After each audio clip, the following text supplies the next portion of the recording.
Halo teman-teman, selamat datang di channel Belajar Lagi. Buat kamu yang saat ini udah kelas 12, selamat ya. Pasti capek kan ngerjain tugas-tugas, ngerjain remedial, buat dapetin nilai bagus aja nih. Dan dari semua momen itu pasti kamu pengen banget nih masuk dan kuliah di kampus impian kamu kan. Pengen bahagian orang tua kamu, pengen membuktikan diri bahwa kalau kamu itu bisa, kalau kamu itu mampu. Sekali lagi selamat ya. Akhirnya kamu akan mengakhiri masa SMA kamu. Dan dengan hadir di channel ini, itu artinya kamu udah mulai serius nih dengan masa depan kamu. Mulai besok udah nggak disebut siswa lagi nih, karena sebentar lagi kamu udah jadi mahasiswa, cie. Dan untuk kamu yang masuk ke dalam siswa eligible, selamat ya. Akhirnya perjuangan kamu selama ini nggak sia-sia. Kamu udah satu langkah di depan teman-teman kamu, dan kamu berkesempatan masuk kampus impian kamu lewat jalur SNBP. Dan buat kamu yang belum berkesempatan masuk ke dalam siswa eligible, tetap semangat, jangan menyerah. Karena masih banyak jalur lainnya kayak SNBT. Dan buat kamu, khusus buat kamu yang pengen masuk kuliah lewat jalur SNBT, tunggu apa lagi? Langsung aja subscribe, like, share, dan komen channel ini ya. Karena channel ini akan membantu kamu dalam belajar SNBT ke depannya. Oke, langsung aja. Nanti aku akan bacakan soalnya dan akan ada waktu buat teman-teman menjawab pertanyaan. Setelah itu kita akan bahas soalnya. Dan buat teman-teman yang seandainya belum paham dengan soalnya, silahkan pause video ini dan dibaca kembali sampai paham ya. Oke, let's go. Nomor 1.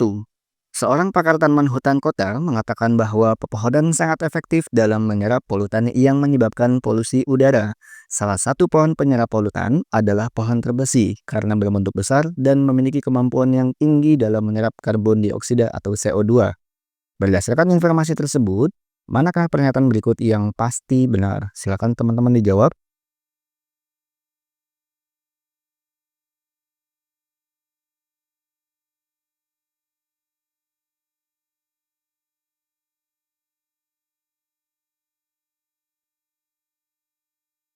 Baik, langsung kita bahas. Sebelum menjawab pernyataan, mari kita pahami yang diinginkan di dalam soal adalah jawaban yang pasti benar. Kita langsung ke opsi A. Polusi udara akan menurun jika banyak pohon terbesi ditanam. Ini mungkin saja benar karena sesuai dengan pernyataan di dalam soal. Opsi B. Terdapat pohon selain terbesi yang mampu menyerap lebih banyak CO2. Ini kurang tepat karena di dalam soal tidak disebutkan pohon selain terbesi. Opsi C. Semua pohon yang efektif dalam menyerap polutan memiliki ukuran yang besar. Ini juga kurang tepat. Opsi D. Udara akan menjadi lebih panas jika tidak ada pohon terbesi. Ini juga kurang tepat. Opsi E. Pohon terbesi yang berukuran kecil tidak mampu menyerap banyak CO2. Ini juga kurang tepat. Karena tidak ada keterangan yang ada di dalam soal. Sehingga jawaban yang paling tepat adalah opsi A. Kita lanjut ke soal berikutnya. Nomor 2. Orang yang menderita penyakit katarak memiliki risiko penglihatan menjadi kabur. Upaya mengurangi penyakit katarak dapat dilakukan dengan mengkonsumsi makanan yang mengandung antioksidan. Risiko penglihatan menjadi kabur berkurang ketika penyakit katarak dapat dicegah. Berdasarkan informasi tersebut, manakah pernyataan berikut yang pasti benar? Silakan dijawab teman-teman.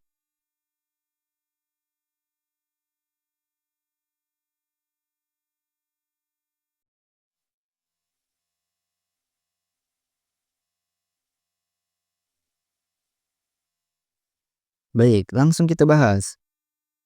Pastikan teman-teman memahami yang diinginkan di dalam soal adalah pernyataan yang pasti benar. Kita langsung ke opsi A. Mengkonsumsi makanan yang mengandung antioksidan merupakan cara yang paling efektif untuk mencegah penglihatan menjadi kabur. Ini kurang tepat, karena di opsi A disebutkan cara yang paling efektif, sedangkan dalam pernyataan soal hanya mengurangi, sehingga opsi A kurang tepat. B. Orang yang mengalami penyakit katarak tidak mengkonsumsi makanan yang mengandung antioksidan. Ini kurang tepat karena bertentangan dengan pernyataan yang ada di dalam soal. Opsi C. Orang yang memiliki penglihatan kabur tidak mengkonsumsi makanan yang mengandung antioksidan. Ini juga kurang tepat karena berlawanan dengan pernyataan di dalam soal. Opsi D. Orang yang memiliki penglihatan kabur akan sembuh dengan mengkonsumsi makanan yang mengandung antioksidan. Ini juga kurang tepat karena opsi D mengatakan bahwasanya akan sembuh. Sedangkan di dalam pernyataan hanya mampu mengurangi. Langsung kita ke opsi E. Risiko penglihatan menjadi kabur berkurang jika mengkonsumsi makanan yang mengandung antioksidan. Ini benar, karena risiko penglihatan menjadi kabur berkurang jika mengkonsumsi makanan yang mengandung antioksidan. Kalimat tersebut sesuai dengan pernyataan dalam soal, sehingga jawaban yang paling tepat adalah E. Kita lanjut. Nomor 3. Hewan langka terancam punah ketika terjadi penebangan hutan dan perburuan binatang secara liar di hutan. Di hutan A, sering terjadi penebangan hutan dan perburuan monyet secara liar. Simpulan berdasarkan informasi dalam teks tersebut adalah monyet di hutan terancam punah. Manakah pernyataan berikut yang menggambarkan kualitas simpulan tersebut? Silakan dijawab.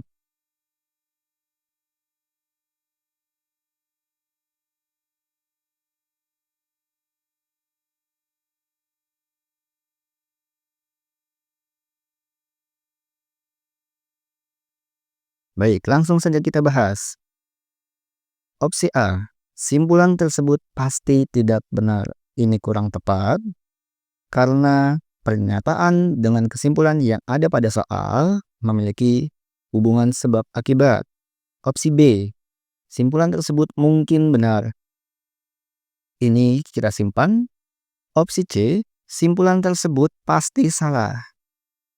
Ini kurang tepat. Opsi D, simpulan tidak relevan dengan informasi yang diberikan. Ini juga kurang tepat. Opsi E, simpulan tidak dapat dinilai karena informasi tidak cukup. Ini juga kurang tepat. Sehingga jawaban yang paling tepat adalah opsi B.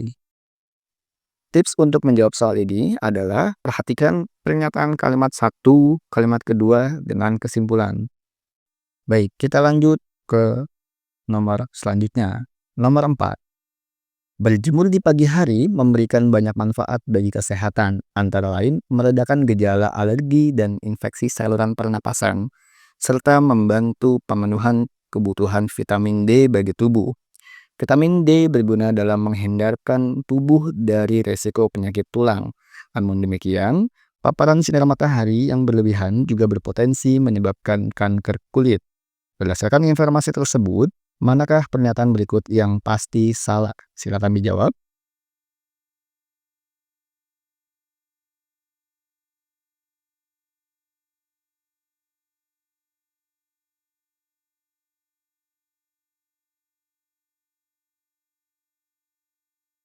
Baik, langsung kita bahas. Yang diinginkan di dalam soal adalah pernyataan yang pasti salah. Kita langsung ke opsi A. Berjemur di bawah sinar matahari lebih bermanfaat pada orang tua daripada anak-anak. Ini benar, sehingga bukan ini jawabannya. B. Berjemur di siang hari dengan paparan sinar matahari yang menyengat dapat menyebabkan kanker kulit. Ini benar, sehingga bukan ini jawabannya. Opsi C. Untuk mendapatkan manfaat optimal dari berjemur, kita perlu memilih waktu untuk berjemur. Ini benar, karena pernyataan berikut terdapat di dalam soal. Opsi D. Selain berjemur, kebutuhan vitamin D dapat dipenuhi dari makanan. Ini juga benar, karena ada dalam pernyataan soal. Opsi E. Tidak ada dampak negatif dari berjemur di bawah sinar matahari. Ini salah. Karena dalam soal disebutkan bahwasannya berjemur berlebihan dapat menyebabkan penyakit kanker kulit, ya, sehingga ada dampak negatif. Sehingga jawaban yang paling tepat adalah opsi E. Kita ke nomor berikutnya. Nomor 5. Banyak orang yang menyukai makanan pedas karena makanan pedas terasa lebih nikmat dan menggugah selera. Namun, terlalu banyak mengkonsumsi makanan pedas dapat mengakibatkan gangguan lambung dan iritasi usus. Makanan pedas dapat memicu naiknya asam lambung dan mengakibatkan tenggorokan menjadi panas. Orang disarankan untuk membatasi konsumsi makanan pedas agar terhindar dari gangguan pencernaan. Berdasarkan informasi tersebut, manakah pernyataan berikut yang pasti salah? Silakan dijawab teman-teman.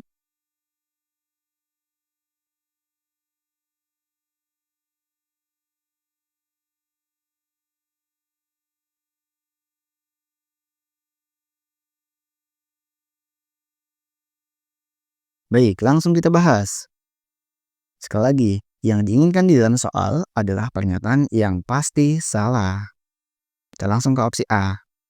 Makanan pedas terasa lebih nikmat sehingga mendorong orang lebih banyak makan. Ini salah ya, karena ini ada di dalam pernyataan soal. Opsi B. Makanan pedas dapat memicu gangguan pencernaan sehingga tidak menggugah selera. Ini mungkin saja benar ya, karena kalimat ini bertentangan dengan pernyataan yang ada di dalam soal. Opsi C. Tenggorokan panas terjadi karena asam lambung naik akibat mengkonsumsi makanan pedas. Ini salah ya, karena kalimat ini sesuai dengan yang ada pada pernyataan di dalam soal. Opsi D. Mengkonsumsi makanan pedas secara tidak berlebihan aman bagi kesehatan pencernaan. Ini juga salah karena pernyataan ini sesuai dengan yang ada di dalam soal. Opsi E. Orang yang mengkonsumsi makanan pedas berpotensi mengalami gangguan iritasi usus. Ini juga salah karena pernyataan ini terdapat di dalam soal. Ingat, yang diinginkan dalam soal adalah pernyataan yang pasti salah. Sehingga jawaban yang paling tepat adalah opsi B. Lanjut ke nomor berikutnya. Nomor 6. Kebiasaan membuang sampah di sungai menyebabkan banyak penumpukan sampah di dasar sungai. Penumpukan sampah di dasar sungai menyebabkan sungai menjadi dangkal. Meskipun sungai merupakan salah satu prasarana transportasi yang penting, transportasi air tidak dapat melalui sungai yang mengalami pendangkalan. Berdasarkan informasi di atas, manakah pernyataan di bawah ini yang benar? Silakan teman-teman dijawab.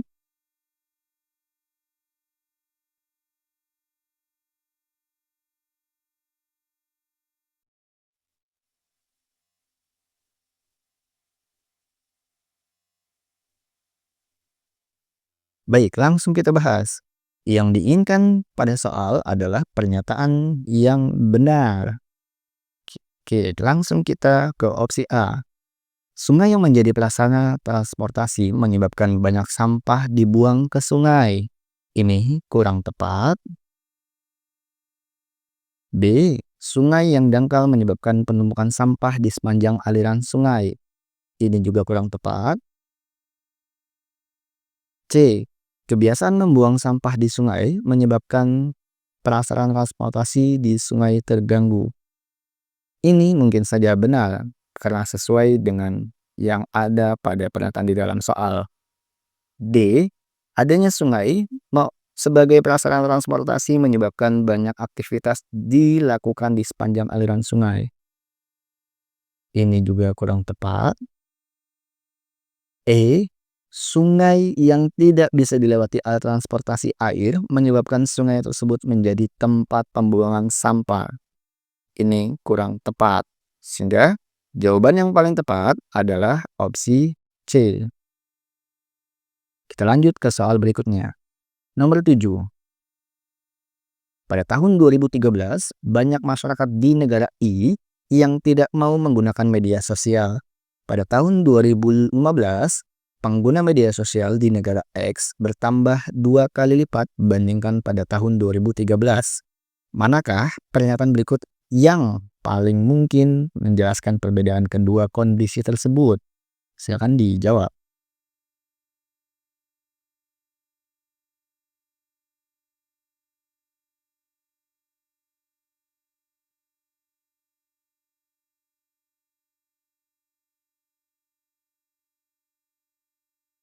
Oke, langsung kita bahas. Yang diinginkan di dalam soal adalah pernyataan yang paling mungkin. Kita langsung ke opsi A. Pada tahun 2014, banyak masyarakat yang merasakan manfaat positif dari media sosial. Ini kita simpan karena sesuai dengan pernyataan di dalam soal. Opsi B. Pada tahun 2012 bermunculan berbagai macam platform di media sosial. Ini kurang tepat karena di dalam soal awal mulanya adalah tahun 2013. Sedangkan opsi B awal mulanya adalah tahun 2012. Sehingga opsi B ini salah. Opsi C, pada tahun 2014 media sosial digunakan oleh masyarakat dari golongan usia tertentu.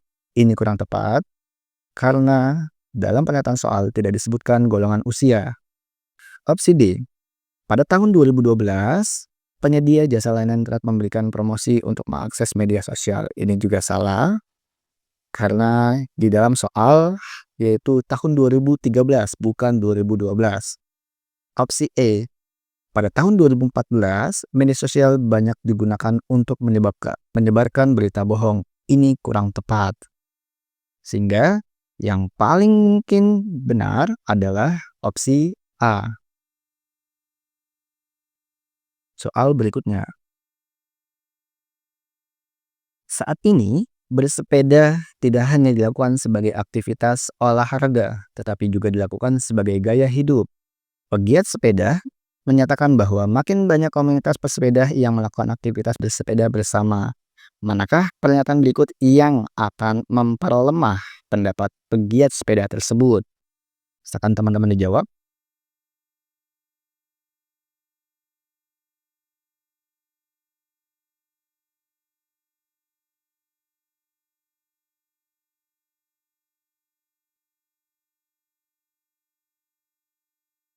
Oke, langsung kita bahas. Yang diinginkan dalam soal adalah pernyataan yang dapat memperlemah pendapat pegiat sepeda tersebut. Kita ke opsi A. Setiap akhir pekan, banyak masyarakat yang bersepeda di pagi hari. Ini kurang tepat karena ini memperkuat pendapat pegiat sepeda tersebut. Opsi B. Saat ini banyak dilakukan perlombaan sepeda antar kota untuk meningkatkan antusiasme masyarakat. Ini kurang tepat karena ini justru memperkuat pendapat pegiat pesepeda tersebut. Opsi C. Banyak masyarakat yang memilih sepeda daripada jenis lainnya. Ini juga kurang tepat karena ini merupakan kalimat yang memperkuat pendapat pegiat sepeda. Opsi D.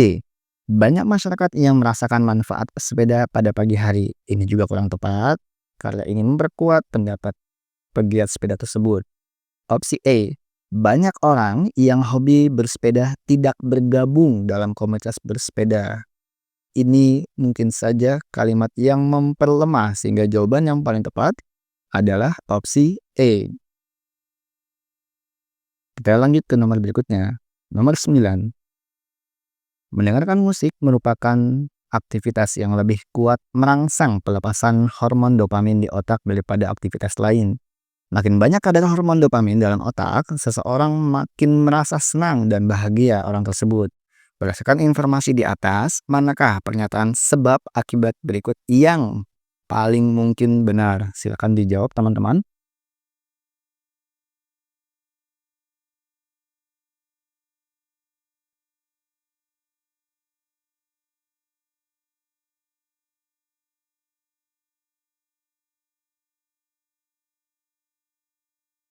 Baik, yang diinginkan di dalam soal adalah pernyataan yang paling mungkin benar. Kita ke opsi A. Orang yang sedih dan kecewa jarang mendengarkan musik. Ini kurang tepat. B. Orang yang mendengarkan musik cenderung memiliki banyak hormon dopamin. Ini juga kurang tepat. C. Makin sering seseorang mendengarkan musik, makin senang dan bahagia orang tersebut. Ini mungkin tepat karena sesuai dengan pernyataan yang ada di dalam soal. Opsi D. Orang yang bahagia lebih sering mendengarkan musik daripada orang yang sedih. Ini kurang tepat karena tidak dijelaskan di dalam pernyataan soal. Opsi E. Aktivitas selain mendengarkan musik tidak memicu pelepasan hormon dopamin. Ini juga kurang tepat. Sehingga jawaban yang paling mungkin benar adalah opsi C. Kita ke soal selanjutnya. Kekurangan vitamin D dapat menyebabkan terjadinya osteoporosis pada usia lanjut. Penelitian menunjukkan bahwa wanita yang memasuki masa menopause memiliki resiko lebih besar terkena gangguan tulang dan sendi dibandingkan yang belum menopause. Manakah simpulan yang paling didukung oleh bacaan tersebut? Silakan teman-teman dijawab.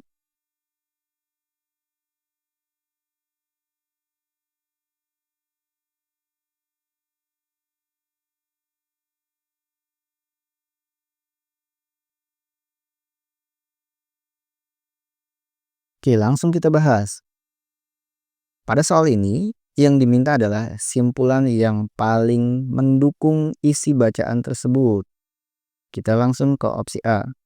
Makanan dan minuman yang mengandung vitamin D disarankan untuk dikonsumsi oleh wanita yang memasuki masa menopause. Ini mungkin saja benar, karena sesuai dengan pernyataan yang ada di dalam soal dan kalimat ini mendukung isi bacaan tersebut. Opsi B. Wanita yang memasuki masa menopause selalu mengalami gangguan tulang dan sendi. Ini kurang tepat. Opsi C. Wanita yang mengalami osteoporosis tidak mengonsumsi makanan dan minuman yang mengandung vitamin D. Ini kurang tepat karena pernyataan ini justru memperlemah bukan mendukung kalimat pada soal. Opsi D. Gangguan tulang dan sendi dapat disembuhkan dengan makanan dan minuman yang mengandung vitamin C. Ini kurang tepat. Opsi A. Vitamin D paling berperan dalam mencegah gangguan tulang dan sendi pada usia lanjut. Ini juga kurang tepat. Sehingga kalimat yang paling mendukung isi bacaan pada soal adalah opsi A. Oke, buat teman-teman yang sudah berlatih, terima kasih. Jangan lupa untuk like, subscribe, dan share, serta komen di kolom komentar ya. Sampai jumpa di part selanjutnya.